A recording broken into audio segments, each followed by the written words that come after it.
Al-Fatihah.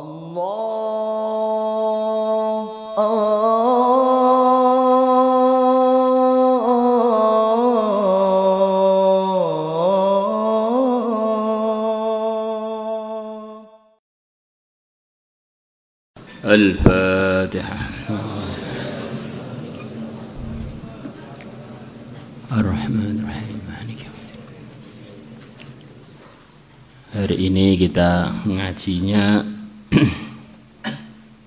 sekelumit pembahasan mengenai Al-Isra wal Mi'raj.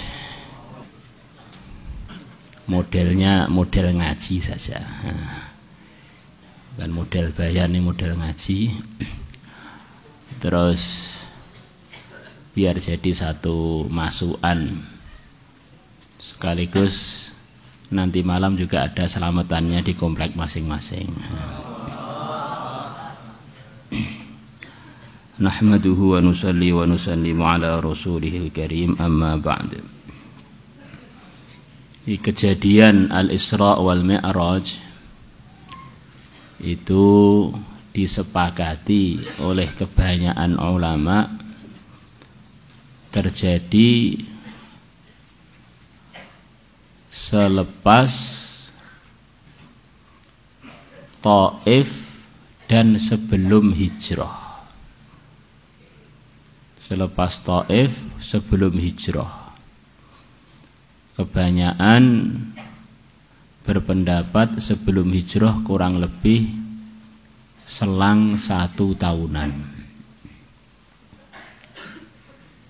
Selepas Nabi bersusah-susah di Taif, maka penduduk-penduduk langit pengen ngundang Nabi ke sana. Maka Allah pun menunaikan keinginannya orang-orang di langit, sekaligus Allah berikan anugerah pada beliau amalan yang terpenting selepas iman, yaitu amalan sholat 5 waktu. Pelajarannya, kalau orang itu susah-susah karena Allah, maka Allah akan datangkan kepada dia kegembiraan-kegembiraan sebab kesusahan-kesusahan dia karena Allah. Mahfum? Ini diantara yang berkaitan dengan kejadiannya kapan. Kemudian bulannya itu bulan apa? Banyak pendapat. Imam Nawawi dalam Fatwa Nawawiyah, beliau mengatakan 27 Rabiul Akhir. 27 Rabiul Akhir. Dalam syarah Muslim, beliau berpendapat Rabiul Awal 27. Ini yang dari Imam Nawawi ada 2 qaul. Ada qaul yang ketiga dari Imam Nawawi juga. Yang qaul ketiga ini yang banyak dipakai oleh ulama di Indonesia, yaitu 27 Rajab. Ini pendapat Imam Nawawi yang dinukilkan dalam Raudhah mengikuti Imam Rafi'i. Ini yang dipakai oleh ulama-ulama Indonesia dan penanggalan-penanggalan di Indonesia. Jadi yang kaitannya dengan 27 ada 3 pendapat, 3-tiganya dinukilkan dari Imam Nawawi, di antaranya yaitu Rabiul Akhir, Rabiul Awal, dan Rajab. Maka kalau kita peringatan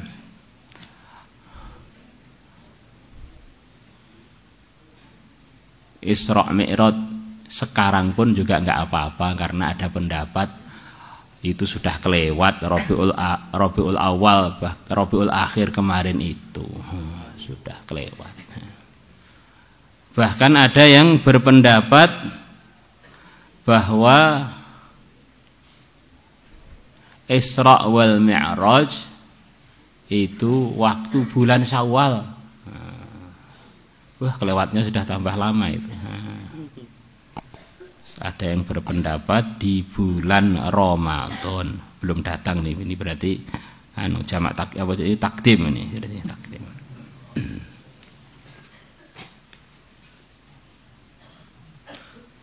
Mafhum ya?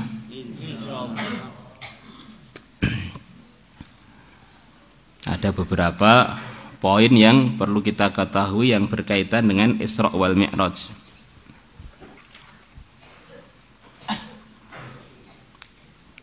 Kapan waktunya Isra wal Mi'raj? Waktunya malam. Isra itu adalah perjalanan malam, yaitu ketika Nabi sedang istirahat di Hatim, sampingnya Ka'bah yang ada lingkungannya. Di situ itu Nabi sedang istirahat di sana. Maka malaikat Jibril menjemput beliau, dinaikkan buraq. Ini kejadiannya di Hatim waktu malam, lepas Isya. Di antara pelajarannya, Nabi juga pernah nyontoi tidur di masjid beliau dengan beberapa sahabat beliau. Datang malaikat Jibril, kemudian membawa beliau. Subhanalladzi asra bi'abdihi lailam minal masjidil haram. Ini riwayat yang terkuat itu. Dimulai perjalanannya dari Masjidil Haram menuju Masjidil Aqsa. Maka kata-kata minal Masjidil Haram menunjukkan kejadian penjemputan itu memang dari sana, permulaan kejadian itu.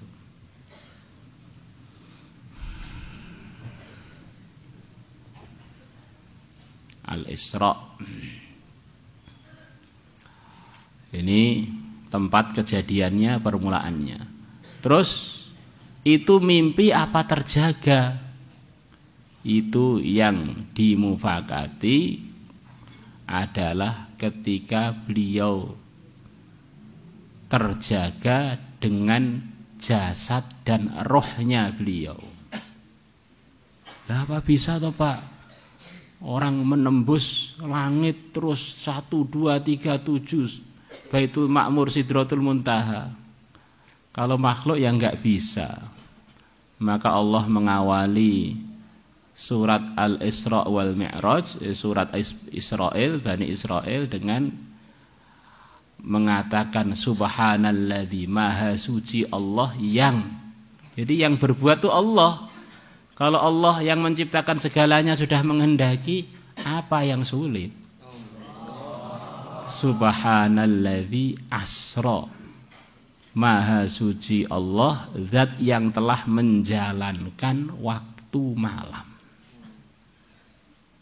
Yang menjalankan itu Allah.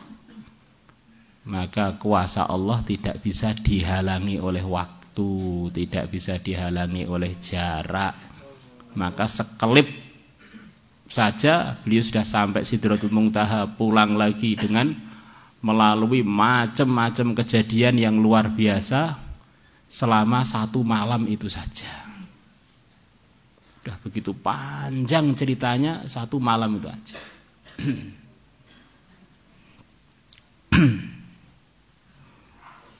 Beliau naik buraq.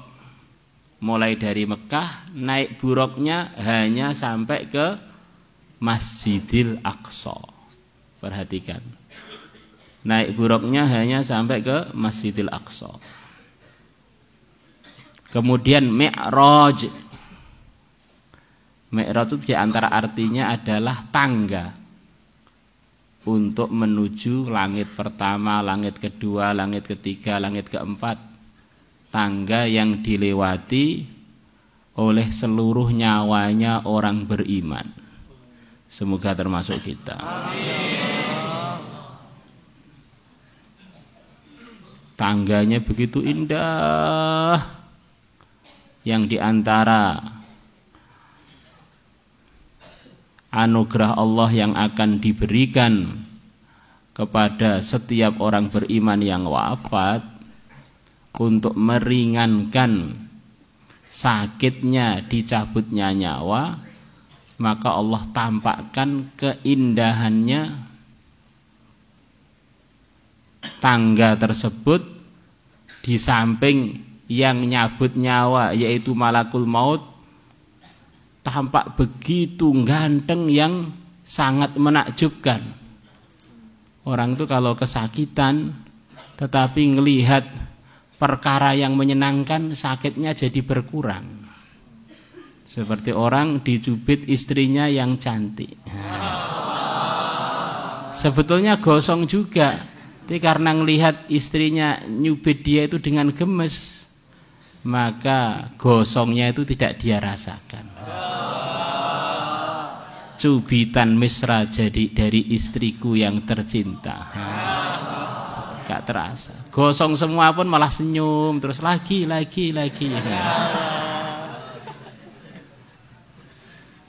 Jadi naiknya Nabi ke langit itu bukan naik buruk. Buruknya ditambatkan di tali di Masjidil Aqsa.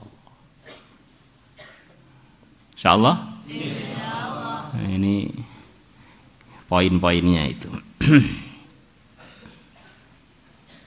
Allah. Kemudian sebelum poin yang lainnya, sebelum beliau berangkat menuju Masjidil Aqsa, dada beliau dibelah, kemudian dicuci dengan air zam-zam hati beliau. Menunjukkan enggak ada air yang lebih bagus, yang sesuai untuk mencuci organ dalamnya Nabi melebihi air zam-zam. Air terbaik yang disabdakan Nabi, ma'u zam-zam lima syuribalahu. Ini orang tuh kalau minum zam-zam, apa hajatnya ketika minum itu Allah akan tunaikan. Kemudian dikembalikan lagi oleh Allah, Jibril yang membelah atas perintah Allah, dengan diisi, dipenuhi iman dan hikmah.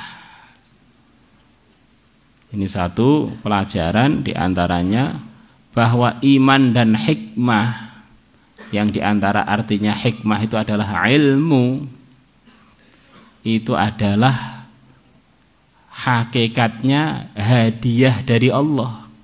Allah akan memberikannya kepada hamba-hambanya yang dikehendaki. Maka kita belajar ilmu agama itu tidak cukup sekedar belajar teori-teorinya, tapi kita harus minta kepada Allah biar diberi iman dan diberi ilmu yang dulu pernah diberikan kepada Nabi kita, dapat warisan dari ilmu itu, akhirnya kita dapat kelurusan, dapat hidayah sebagaimana yang diridhoi oleh Allah.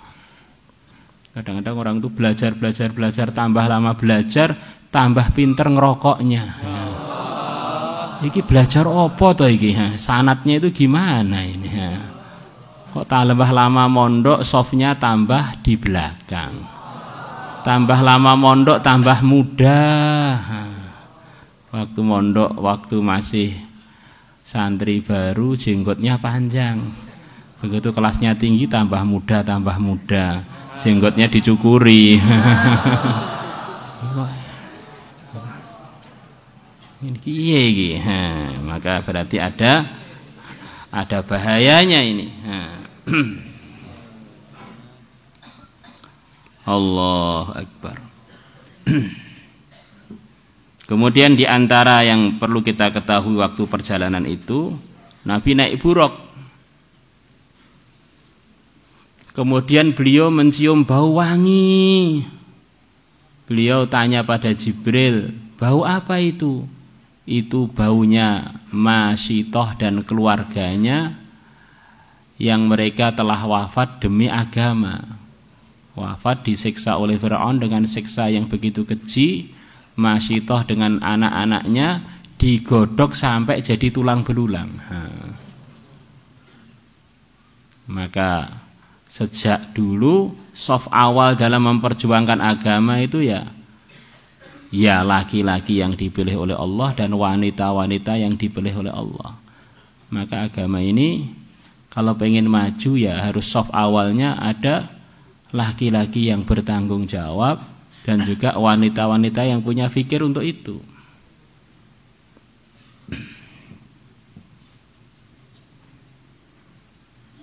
Sampai akhirnya beliau sampai ke Palestina.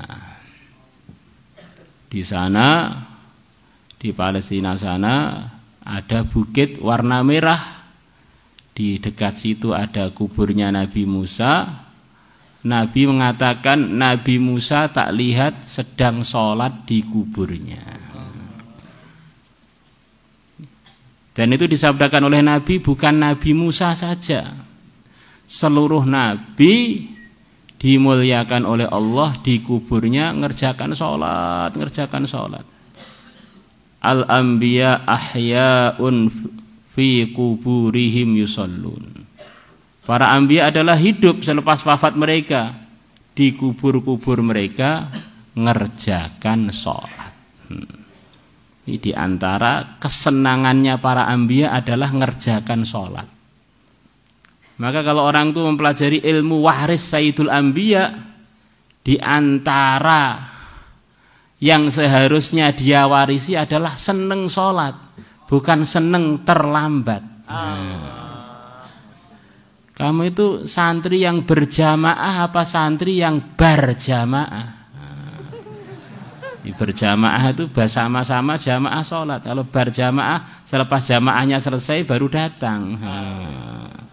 Itu santri berjamaah. Itu kan berjamaah.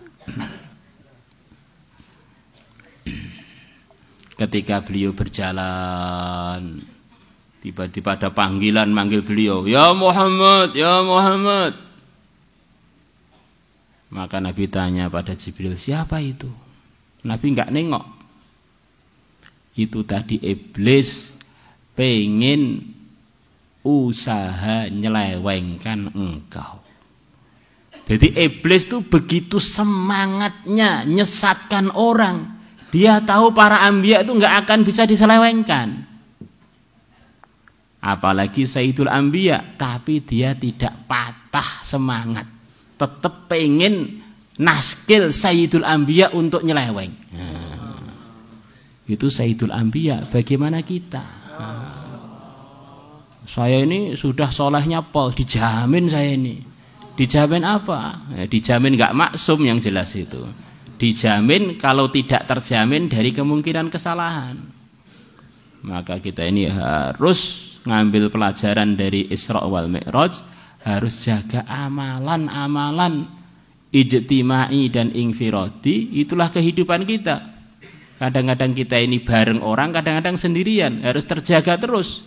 Jangan sampai istimainya keliru berjamaah, dan jangan sampai waktu bersepi-sepi berbuat kesalahan yang dimurkai Allah. Karena setan tidak pernah putus asa dari usaha nyelewengkan anak cucu Adam. Walaupun itu Sayyidul Anbiya, dia usaha untuk nyelewengkan. Kemudian ada panggilan lagi dari arah kanan, Muhammad, Muhammad, Muhammad. Maka Nabi tanya, siapa itu Jibril? Itu adalah panggilan Yahudi, ajaan Yahudi. Di antara ujiannya umat untuk menuju ridha Allah, ada program-program dari Yahudi yang pengen nyelewengkan dia dari arahannya yang mulia Nabi besar Muhammad SAW. Ada lagi panggilan dari arah kiri, Muhammad, Muhammad, sini, sini, sini. Itu adalah panggilan Nasrani. Pelajaran bahwa dalam mengamalkan Islam ini, di antara ujiannya yang terbesar ada program-program dari Nasrani untuk nyelewengkan umat Islam. Tempat hiburan, tempat wisata, tempat-tempat kemaksiatan yang ngelola ya antara dua kelompok ini seluruh dunia.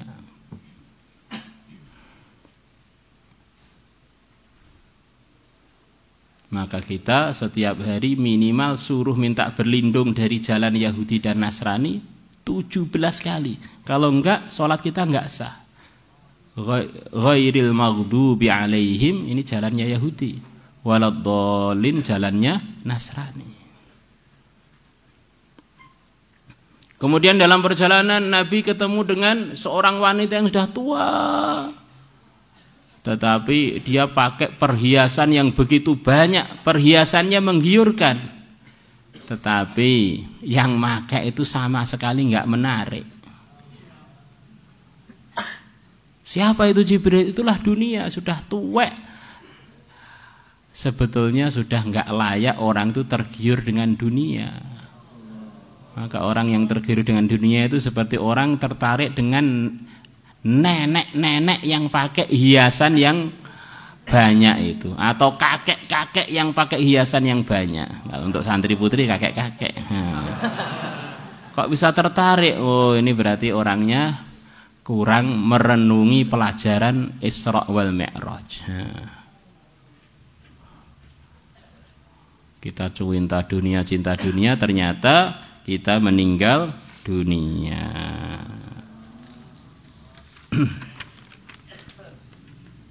La ilaha illallah. Itu penguasa Ilya, penguasa Palestina cerita, saya ini setiap malam selalu nutup pintu Masjidil Aqsa semuanya. Pas malam Isra itu pintu sudah saya tutup, tinggal satu pintu, nggak bisa ditutup. Semua pekerja Masjidil Aqsa saya suruh nutup, nggak mampu nutup. Orang yang ada saya suruh nutup, nggak mampu nutup. Seperti pintunya itu keruntuhan gunung. Maka akhirnya selepas pagi saya lihat di dekat pintu itu ada batu, memang sudah ada batu di situ. Itu batunya berlubang, kelihatan ada bekas hewan yang ditali di situ, yaitu buruknya Rasulullah SAW. Maka diceritakan kepada penguasa Romawi, yang mana waktu itu Palestina di bawah Romawi. Maka penguasa Romawi bilang, yaitu Nabi akhir zaman yang akan geser pemerintahan Romawi, yaitu. Jadi kalau orang itu sudah ditolong dan dipilih oleh Allah, orang mau menghalangi itu nggak bisa. Di masjid mau ditutup nggak bisa, tetap saja Nabi mampir di situ, sholat dengan malaikat Jibril di situ. Sholat sebelum berangkat ke Sidratul Muntaha, dan sholat balik lagi ke situ untuk ngimami arwahnya seluruh para anbiya.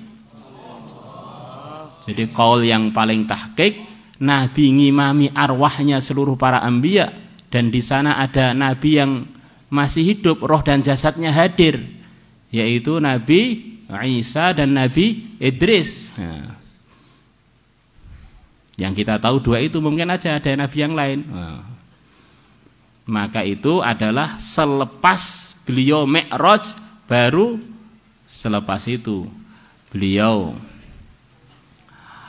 diikuti seluruh nyawanya para nabi untuk bareng-bareng sholat berjamaah di situ itu.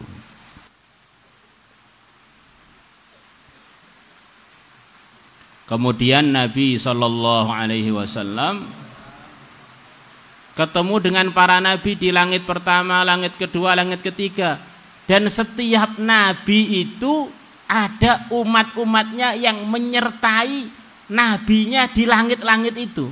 Masya Allah. Jadi ada umat yang begitu tinggi derajatnya sampai tingkatan begitu nabinya wafat, nyawa dia itu nyertai nabinya di langit sana. Sampai akhirnya beliau sampai ke langit yang nomor 6, beliau ketemu dengan Nabi Ibrahim. Kita pakai riwayat Nabi Ibrahim, ada 2 riwayat beliau di langit nomor 6, ada riwayat beliau di langit nomor 7. Yang kita pakai riwayat Bukhari Muslim, Nabi Musa yang di langit nomor 7, Nabi Ibrahim di langit nomor 6. Maka di langit nomor 7 itu di dekat situ ada Baitul Ma'mur. Baitul Ma'mur itu adalah Ka'bahnya seluruh penduduk langit, yang didatangi oleh para malaikat dan arwahnya para nabi untuk ibadah di sana. Dan arwahnya sebagian umat nabi yang terpilih diizinkan oleh Allah ikut ibadah di Baitul Ma'mur. Maka beliau sampai ke Baitul Ma'mur, beliau melihat Nabi Ibrahim sandaran dengan Baitul Ma'mur. Maksudnya seperti nyandar di Ka'bah begitu. Di Ka'bahnya langit namanya Baitul Ma'mur, Nabi Ibrahim nyandar di situ. Mana Nabi Ibrahim manggil Nabi kita, ini tempat kamu di sini, ayo sini. Lah ternyata di sana itu ada nyawa-nyawanya sebagian umat Muhammad ikut ibadah di sana. Jadi ada nyawa-nyawanya umat Muhammad yang ditemui oleh Nabi sedang ada di Baitul Ma'mur. Maka Nabi pun sholat di sana. Arwahnya umat Muhammad ikut makmum dengan Rasulullah SAW di sana. Ini Baitul Ma'mur.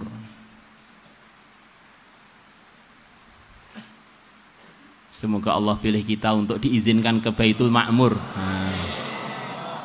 Ini arwahnya orang beriman akan kumpul semua di Zam-Zam. Ini kalian mati, saya mati, nanti kalau diterima oleh Allah dengan iman, nanti semuanya akan ada tempat markasnya, yaitu tempat kumpulnya di sumur Zam-Zam di Mekah sana. Nah ini Baitul Ma'mur nih tempatnya tepat di atas Ka'bah, lurus ke atas, tembus ke Baitul Ma'mur. Andaikan ada sesuatu yang jatuh dari Baitul Ma'mur, tentu akan tepat jatuh di Ka'bah. Jadi kalau nyawanya orang-orang beriman sudah diizinkan di sekitar Ka'bah, kalau Allah berkehendak bisa juga diizinkan utus naik ikut ke Baitul Ma'mur, bisa saja. Dan itu sudah dilihat Nabi bahwa arwah sebagian umatnya sudah diizinkan oleh Allah sampai ke sana. Maka di langit nomor 7 Nabi ketemu Nabi Musa sebagaimana yang sudah sering kita dengar. Begitu beliau ketemu Nabi Musa, beliau diperintahkan lagi untuk naik ke Sidratul Muntaha, tempat yang tertinggi yang pernah ada. Maka Nabi Musa mengatakan, ya Allah, saya enggak ngira ada hambamu yang derajatnya lebih tinggi dari saya. Saya ternyata diloncati lagi saya. Maksudnya gimana? Nabi Musa itu adalah nabi yang tertinggi derajatnya selepas yang mulia Nabi besar Muhammad SAW. Ikut pendapat ini. Maka kok orang berani dengan Nabi Musa itu, jangan nakalnya itu pol-polan itu. bukan sekedar nakal, imamnya para preman. La ilaha illallah.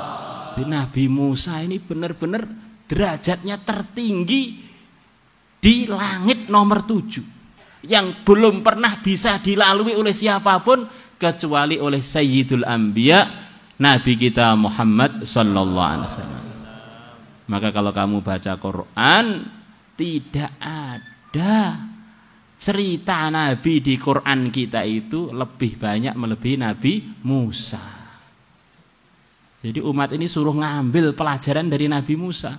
Dan Nabi Musa telah berjasa pada umat ini, nyafaati umat ini biar sholat 50 waktu berkurang-berkurang sampai jadi 5 waktu yang kita kerjakan harian itu. Itu jasanya, nyawanya Nabi Musa. Nyawanya aja masih mikirkan umat Muhammad. Mafhum? Allah. Kemudian di sana Nabi ketemu dengan malaikat-malaikat. Semua malaikat di samping ngobrol-ngobrol dengan Nabi sesuai yang diizinkan oleh Allah, semuanya pesan. Pesannya itu ajib. Mur ummataka bil hijamati.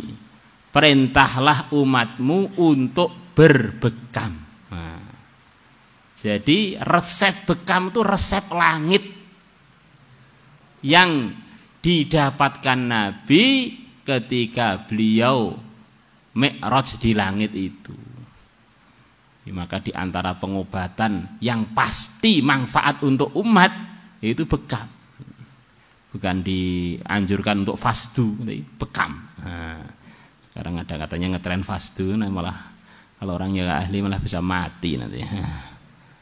Jadi ini resep waktu Isra wal Mi'raj adalah resep ghaib, itu adalah umat itu suruh berbekam. Tentu saja untuk orang-orang yang sesuai untuk berbekam. Secara umum sebagian mengatakan mungkin umatnya Nabi itu diantara penyakitnya yang merata banyak sumbatan. Karena banyak makan yang enak-enak atau bagaimana. Akhirnya bekam itu sesuai untuk kalangan umat Muhammad. Allah. Kemudian Nabi sempat dimampirkan ke neraka dan dimampirkan ke surga. Ngelihatnya Nabi neraka, ngelihatnya Nabi surga itu lebih kita yakini melebihi mata kita sendiri. Seharusnya begitu itu. Karena matanya Nabi yang mulia tidak pernah keliru dalam memandang. Dibimbing oleh Allah. Maka kalau Nabi mengatakan saya ngelihat ini, ngelihat itu, pasti ngelihat beneran. Tapi kalau mata kita itu sering keliru. Kita kira teman kita, ternyata orang lain. Kita kira laki-laki, ternyata wanita. Sering begitu itu. Kok kamu bisa percaya ada surga dan neraka? Iya, karena saya lebih percaya pada apa yang dilihat Nabi melebihi mata saya. Saya sudah melihat melalui matanya Nabi yang mulia, yang mata tersebut dibimbing oleh Allah tidak pernah keliru. Matanya Sayyidul Ma'sumin, pimpinannya seluruh Nabi yang maksum. Maka saya lebih percaya ceritanya Nabi mengenai surga dan neraka melebihi andaikan saya melihat sendiri. Di sana beliau ketemu macam-macam nikmat surga. Di sana beliau melihat ada suara. Suara siapa itu? Loh, ternyata suaranya wanita. Ternyata di antara umat yang ditemui Nabi di sana seorang wanita sudah di surga, namanya Rumaisah bintu Milhan. Jadi di antara soft awal yang awal-awal masuk surga itu adalah wanita. Nabi melihat di sana ada istana yang begitu indah, hebat banget. Beliau kira itu istana beliau sendiri. Ternyata istananya Umar. Di dalamnya sudah siap jutaan bidadari. Nabi bersabda, Umar, sebetulnya saya ini pengen masuk, tapi saya ingat kamu itu pencemburu, nanti jangan-jangan kamu cemburu pada saya nanti. Maka Sayyidina Umar nangis, masa saya cemburu dengan Tuhan? Enggak mungkin lah cemburu dengan Tuhan. Kemudian Nabi di sana ketemu dengan orang-orang yang melanggar agama dengan berbagai macam keadaannya, dapat siksa. Pemakan riba, pemakan hartanya anak yatim, tukang gunjing orang, tukang macam-macam. Berbagai macam siksa mereka terima. Maka ini satu pelajaran, siksa-siksa yang diancamkan oleh Allah dan Rasulnya itu sudah nyata prakteknya. Begitu juga nikmat-nikmat yang dijanjikan oleh Allah dan Rasulnya sudah nyata wujudnya di surga sana. Lah itu semuanya kan kejadian akan datang toh Pak, surga neraka isinya. Yang menciptakan masa yang akan datang adalah Allah. Kalau Allah berkehendak langsung Nabi dilihatkan masa yang akan datang, ngapain kamu repot? Wong yang memperlihatkan yang menciptakan. Anggap saja ceritanya zaman itu mirip film. Ada awalnya, ada tengahnya, ada akhirannya. Kalau yang membuat film manggil kamu, ini loh, nanti akhirannya film itu begini, ya terserah dia toh.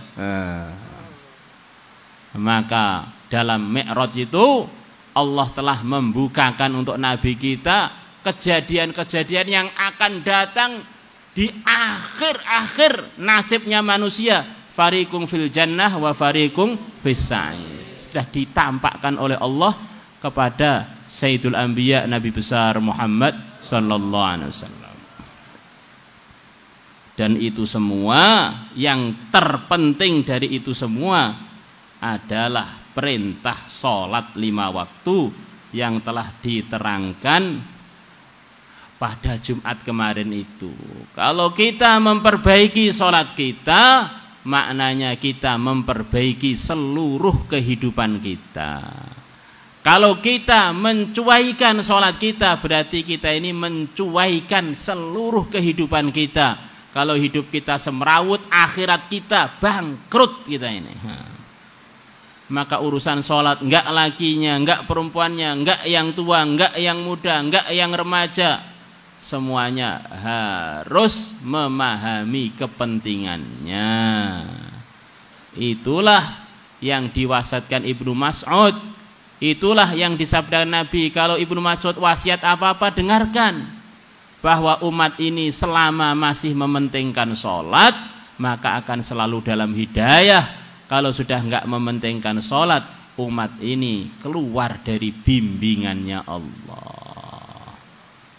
Saya ini kok semrawut, kenapa? Sholat kamu insya Allah belum pas. Maka pendidikan di pondok ini yang terpenting sebetulnya, di samping yang lain-lain, adalah sebetulnya kita ini sudah bisa mementingkan sholat atau belum. Kalau kita belum bisa menghargai sholat dengan sebenarnya, sebetulnya kita ini belum ada harganya di sisi Allah. Man hanat alaihi shalah fahuwa indallah ahwan. Barang siapa yang tidak menghargai salat, maka dia di sisi Allah juga enggak ada harganya. Dan salat itulah yang dikatakan para ulama mir'atul mukmin, cerminnya orang yang beriman. Di orang itu sebetulnya seberapa bagusnya, ya tampak di salatnya. Orang semuanya muji dia, bagus-bagus, sholatnya enggak bagus, belum bagus dia ini. Di samping mir'atul mukmin artinya adalah orang itu ketika sholat Allahu Akbar, sebetulnya tampak. Di hatinya itu ada apanya tampak. Ini akan bermunculan yang baik atau yang buruk. Kok buruk-buruk, oh berarti memang saya ini belum baik. Tercerminkan zahir batin kita dari sholat kita dan apa yang kita angan-angankan ketika sholat itu. sepertinya sudah soleh, begitu saat plek yang muncul bintang film semua. Oh, ini gawat ini. Orang lain tidak tanggung jawab kalau kita dapat murkanya Allah, dan kita lebih tahu mengenai diri kita. Mumpung belum terlambat, Rajab ini bagaimana sore hari ini juga untuk kita niatkan sungguh-sungguh di dalam merawat Islam, wabil khusus ngerawat amanah terbesar selepas iman, menunaikan hak sholat fardunya dengan sempurna, dimaksimalkan dengan melaksanakan sunnah-sunnahnya. Insyaallah. Penting loh ini. Nah, maka di antara ciri khas pondok kita Al-Fatah ini, ijazah yang terpenting di samping ijazah-ijazah yang lain adalah ijazah mentingkan sholat. Itulah di antara sanad-sanad dari guru kita, guru-guru kita alhamdulillah semuanya mementingkan sholat berjamaah, mementingkan sholat-sholat sunnah.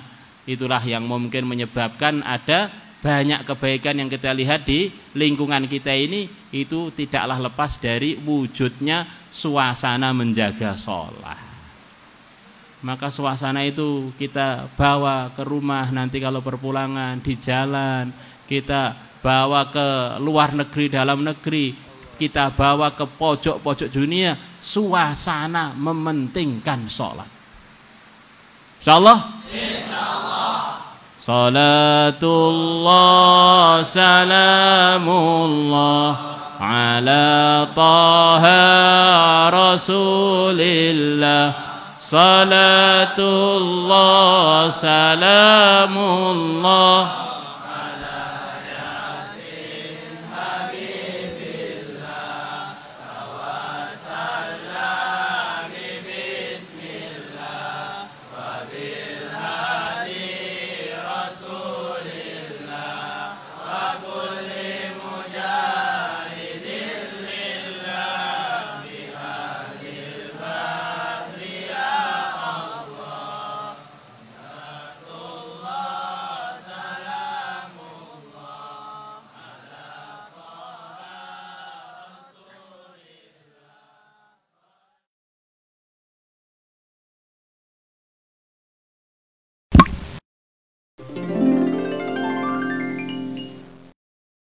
Allah